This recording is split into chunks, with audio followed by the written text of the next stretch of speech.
হুম, কবিটি বাংলার পক্ষ থেকে সবাইকে স্বাগতম।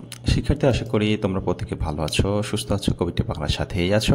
তোমরা যেটা 2025 সালে এসএসসি 2025 এসএসসি ভোকেশনাল ও এসএসসি দাখিল ভোকেশনাল থেকে অংশগ্রহণ করতে চাচ্ছ, তোমাদের জন্য আজকে মোস্ট ইম্পর্টেন্ট একটি বিষয় হতে যাচ্ছে। সেটা হচ্ছে পদার্থবিজ্ঞানের প্রশ্নটা আসলে কেমন হওয়ার সম্ভাবনা রয়েছে এবছর, সেটা নিয়ে আলোচনা করব।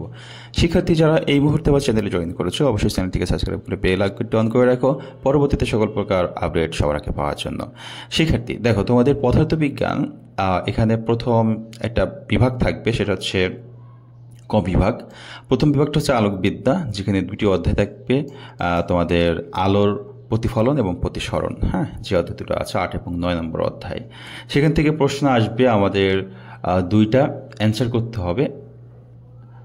প্রশ্ন আসবে 3টা, অ্যান্সার করতে হবে 2টা, টোটাল 10 মার্ক। আমরা জানি প্রতিটা সৃজনশীলের 5 মার্ক করে।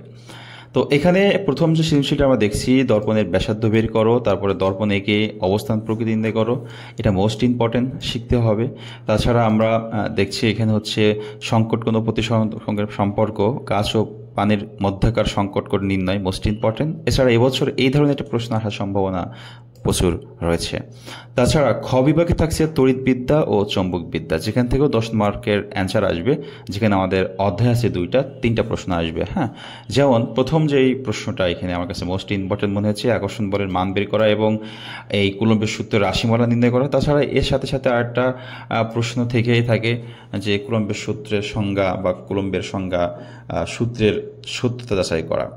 হ্যাঁ, তাছাড়া এখানে আরেকটা প্রশ্ন আমরা দেখতে পাচ্ছি যে ইএস এর মান বের করা, তারপর হচ্ছে ট্রান্সফরমারের ব্যবহার রয়েছে। তাছাড়া এখানে আরেকটা প্রশ্ন আছে যে বিদ্যুৎ শক্তি হিসাব নির্ণয় করা, মোস্ট ইম্পর্টেন্ট আমার কাছে মনে হয়েছে। এছাড়া আমি দেখতে পাচ্ছি যে গ বিভাগের আধুনিক পদার্থবিজ্ঞান ও ইলেকট্রনিক্স, এখান থেকে প্রশ্ন আসবে 2টা, অ্যান্সার করতে হবে 1টা, টোটাল 5 মার্ক। ওকে, মোস্ট ইম্পর্টেন্ট 2টি সৃজনশীল দিয়েছি। এছাড়া ঘ বিভাগ রয়েছে জীবন বাঁচাতে পদার্থবিজ্ঞান, এখান থেকেও প্রশ্ন আসবে 2টি, অ্যান্সার করতে হবে 1টি। এখানে কিন্তু এক অধ্যায় থেকে 2টা প্রশ্ন আসবে। হ্যাঁ, মোস্ট ইম্পর্টেন্ট এই অধ্যায়টা, এবং এই অধ্যায়টা একবার রিডিং পড়লেই মোস্ট ইম্পর্টেন্ট যে প্রশ্নগুলো সেগুলো তুমি বুঝতে পারবে এবং পরীক্ষার খাতায় লিখতে পারবা।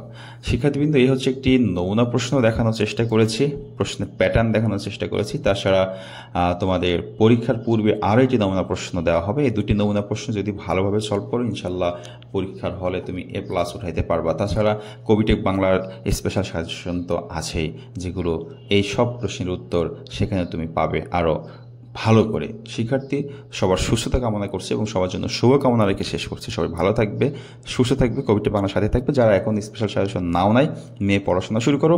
ইনশাল্লাহ যে সাজেশন আর ক্লাসগুলো দিচ্ছি, এগুলো করলেও তুমি A+ পেতে পারবো। আল্লাহ হাফেজ।